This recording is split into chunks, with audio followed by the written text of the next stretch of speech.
মধ্যপ্রাচ্য জুড়ে মুসলিম কর্তৃক মুসলিমদের যে হত্যাকাণ্ড ঘটছে, তুরস্কের কাছে তা অপ্রত্যাশিত দাবি করেছেন দেশটির সর্বাত্মক কর্তৃত্ববাদী প্রেসিডেন্ট রিসেপ তাইয়িপ এরদোগান।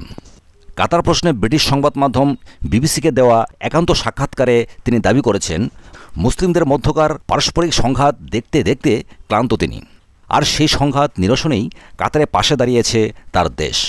কাতারের পাশে দাঁড়ানোর পক্ষে তুরস্কের অবস্থান ব্যাখ্যা করতে গিয়ে এরদোগান বিবিসিকে বলেন, ইয়েমেনে যা হচ্ছে সেটা আমরা দেখতে চাই না, ফিলিস্তিন এবং লিবিয়াতে যা ঘটছে সেটা আমরা দেখতে চাই না, সিরিয়াতে কি ঘটছে সেটা সবাই জানে, ইরাকে কি হচ্ছে সেটা সবার কাছে পরিষ্কার।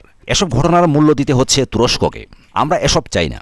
সেজন্যই তুরস্ক কাতারের পাশে দাঁড়িয়েছে বলে তিনি উল্লেখ করেন। কাতারের ওপর অবরোধ প্রত্যাহারের জন্য সৌদি নেতৃত্বাধীন দেশগুলো যেসব শর্ত দিয়েছে তার অন্যতম হচ্ছে কাতার থেকে তুরস্কের সেনাঘাঁটি প্রত্যাহার করা। তবে তুরস্ক উল্টো কাতারে আরও সৈন্য পাঠিয়েছে। এতে চলমান অস্থিরতা প্রকট হতে পারে কিনা এমন প্রশ্নের জবাবে এরদোগান পশ্চিমা দেশগুলোর ভূমিকাকে দায়ী করেন। বলেন, দেখুন, আপনি আমাকে কেন প্রশ্ন করছেন? আপনি এ প্রশ্ন যুক্তরাষ্ট্রকে কেন করছেন না? আপনি এ প্রশ্ন ফ্রান্সকে কেন করছেন না? আপনি এ প্রশ্ন ইংল্যান্ডকে কেন করছেন না? তুরস্কের প্রেসিডেন্ট দাবি করেন, তার দেশ কোনো দ্বন্দ্বের অংশ হতে চায় না, উপসাগরীয় অঞ্চলে শান্তি ও স্থিতিশীলতা রক্ষার জন্য আলোচনাকে গুরুত্ব দিতে চায়।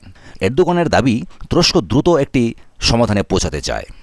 সাথে থাকার জন্য অসংখ্য ধন্যবাদ। আমাদের চ্যানেলটি সাবস্ক্রাইব করে সবসময় সাথে থাকুন এবং ভিডিওটি যদি ভালো লেগে থাকে তাহলে লাইক, কমেন্ট এবং শেয়ার করুন। ধন্যবাদ।